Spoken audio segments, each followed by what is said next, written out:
በጨነቃችሁ ቁጥር ዝም ብላችሁ 5 ደቂቃ ወስዳችሁ መቁጠሪያ ካላችሁ መቁጠሪያ ከሌላችሁ በእጃችሁ ጌታ ኢየሱስ ክርስቶስ ማረኝ፣ ጌታ ኢየሱስ ክርስቶስ ማረኝ፣ ጌታ ኢየሱስ ክርስቶስ ማረኝ፣ ጌታ ኢየሱስ ክርስቶስ ማረኝ።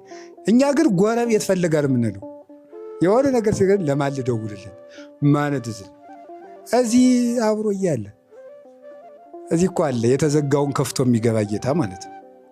ሁሉ የሚቻለው አምላክ እሱ አለ ተጠርቶ ቅርብ ይሆን። እንኳን የእሱን ስም እኮ የሰማዕታቱን ስም ገና ሲጀመር ነው የምትደርስላቸው አይደለም ያ ጊዮርጊስን ጊ ሲባል ገና ትደርሳለህ ነው ያለው። ቂርቆስን መርቆሬዎስን እንደዚህ ቂ ሲባል ነው እምሩፀተ ነፋስ ወአውሎ ያለውም ለዚህ ነው። ገና ቂ ጊ ሲባል ነው የሚደርሱት እንኳን የእሱ ስም እና እንደ ክርስቶስ ስም ያለ ጋሻ የለም። ጌታዬ አምላኬ